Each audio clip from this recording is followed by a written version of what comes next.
ಬಂಟ್ವಾಳ ತಾಲೂಕಿನ ಕಂಚಿಕಾಪೇಟೆ ಬಸ್ತಿಪಡ್ಪುವಿನ ಯುವಕ ಕೌಶಿಕ್ ಆಚಾರ್ಯ ಶಾರೀರಿಕ ಸವಾಲುಗಳನ್ನು ಮೆಟ್ಟಿ ನಿಂತು ಇಂಡಿಯನ್ ಬುಕ್ ಆಫ್ ರೆಕಾರ್ಡ್ನಲ್ಲಿ ಸ್ಥಾನ ಪಡೆಯುವ ಮೂಲಕ ಗಮನ ಸೆಳೆದಿದ್ದಾರೆ. ಹುಟ್ಟಿನಿಂದಲೇ ಶಾರೀರಿಕ ಸವಾಲುಗಳನ್ನು ಎದುರಿಸುತ್ತಾ ಬಂದಿರುವ ಕೌಶಿಕ್ ಆಚಾರ್ಯ ತನ್ನ ಆತ್ಮವಿಶ್ವಾಸ ಹಾಗೂ ಅದ್ಭುತ ಪ್ರತಿಭೆಯ ಬಲದಿಂದ ಕೇವಲ 3 ನಿಮಿಷ 40 ಸೆಕೆಂಡುಗಳಲ್ಲಿ ಸ್ವಾಮಿ ವಿವೇಕಾನಂದರ ತಲೆ ಕೆಳಗಿನ ಚಿತ್ರವನ್ನ ಕಾಲಿನ ಸಹಾಯದಿಂದ ರಚಿಸಿದ್ದಾರೆ. ಈ ಕಲಾಕೃತಿಗಾಗಿ ಗ್ಲೂ ಮತ್ತು ಅರಿಶಿಣ ಪುಡಿಯನ್ನ ಬಳಸಲಾಗಿದ್ದು, ಕೌಶಿಕ್ ಆಚಾರ್ಯ ಅವರ ಈ ವಿಶಿಷ್ಟ ಪ್ರಯತ್ನ ಹೊಸ ದಾಖಲೆಗೆ ಸಾಕ್ಷಿಯಾಗಿದೆ. ತಮ್ಮ ಈ ಸಾಧನೆಯ ಹಿಂದೆ ತಾಯಿ, ತಂದೆ ಮತ್ತು ಅಣ್ಣನ ಬೆಂಬಲ ಬೆಟ್ಟದಂತಿದೆ ಎಂದು ಕೌಶಿಕ್ ಆಚಾರ್ಯ ನೆನೆಯುತ್ತಾರೆ.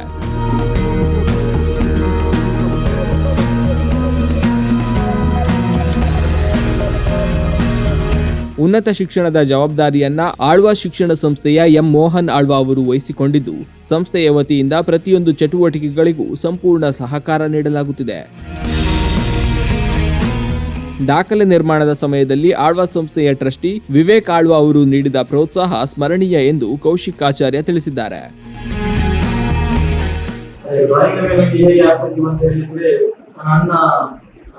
ಸೀನರಿ ಡ್ರಾಯಿಂಗ್ ಮಾಡ್ತಿದ್ರು. ಮತ್ತೆ ತಂದೆ ಎಲ್ಲ ಕೆಲಸದಿಂದ ಬಂದು ವೇಸ್ಟ್ ಪೇಪರ್ ಅಲ್ಲಿ ಕ್ರಾಫ್ಟ್ ಎಲ್ಲ ಮಾಡಿ ಕಟಿಂಗ್ ಮಾಡ್ತಿದ್ರು. ಅದನ್ನೆಲ್ಲ ನೋಡ್ತಾ ಇದ್ವಿ. ನಾನು ಹೇಗೆ ಕಲ್ತಿರೋದು ಎಲ್ಲ ಹೆಚ್ಚಾಗಿ ನಾನು ನೋಡಿ ಕಲ್ತಿರುವಂತಹ ವಿಷಯ.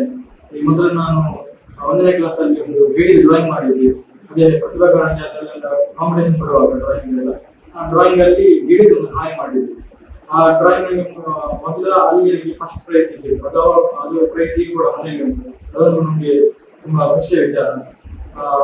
ಡ್ರಾಯಿಂಗ್ ಅಲ್ಲಿ ಹೇಳಿದ್ರೆ ನನಗೆ ಮರದ ಕೆಲಸನಾಗಿರ್ಬೋದು. ಇದನ್ನು ನಾನು ನನ್ನ ತಂದೆ ಡ್ರಾಯಿಂಗ್ ಕೂಡ ಮಾಡ್ತಿದ್ರು. ಅದನ್ನು ನೋಡಿ ಯಾವುದೇ ಡ್ರಾಯಿಂಗ್ ಕ್ಲಾಸ್ಗೆ ಆಗಿರ್ಬೋದು, ಯಾವ ಕ್ಲಾಸಿಗೆ ಕೂಡ ಹೋಗದೆ ಕಲಿತಿರುವಂತಹ ಚಿಕ್ಕ ಹ್ಯಾಬಿಟ್ ಅಂತ ಹೇಳ್ಬೋದು. ಅದೇ ನನ್ನ ತಂದೆಲ್ಲ ಮರದ ಸೀನರಿ ಮಾಡ್ತಿದ್ರು, ಡಿಸೈನ್ ಮಾಡ್ತಿದ್ರು. ಅದರಲ್ಲಿ ನೋಡ್ತಾ ಇದ್ವಿ, ನೋಡಿಕೊಳ್ತಿದ್ವಿ. ಅದರಿಂದ ಈ ಡ್ರಾಯಿಂಗ್ ನನಗೆ ಹೆಚ್ಚು ಆಸಕ್ತಿ ಬಂದು ಕೂಡ ಅದೇ ಒಂದು ಕಾರಣ ಕೂಡ. ಮತ್ತೆ ನನ್ನ ಇಂಟ್ರೆಸ್ಟ್ ಮೇಲೆ ನನಗೆ ಇದರಲ್ಲಿ ಒಂದು ತುಂಬಾ ಆಸಕ್ತಿ ಇತ್ತು. ಡ್ರಾಯಿಂಗ್ ಮಾಡಬೇಕು, ಡ್ರಾಯಿಂಗ್ ಮಾಡಬೇಕು ಹಾಗೆ ಅದರ ಮೇಲೆ ಸ್ವಲ್ಪ ಆಸಕ್ತಿ ಇತ್ತು. ಹಾಗೆ ಹಿಂದಕ್ಕೆ ಈ ವಿದ್ಯಾಭ್ಯಾಸದ ಜೊತೆಗೆ ಸ್ಕಿಲ್ಸ್ ಅನ್ನು ಕೂಡ ಮುಂದೆ ಹೊಂದಬೇಕು ಅನ್ನೋದನ್ನ ಆಸೆ. ಅದರ ಜೊತೆಗೆ ನಮ್ಮ ವಿದ್ಯಾಭ್ಯಾಸ ಮುಗಿಸಿದ ನಂತರ ಒಂದು ಒಳ್ಳೆ ಗವರ್ಮೆಂಟ್ ಜಾಬ್ ಅನ್ನು ಪಡಿಬೇಕು ಅನ್ನೋದು ಕೂಡ ಆಸೆ ಇದೆ.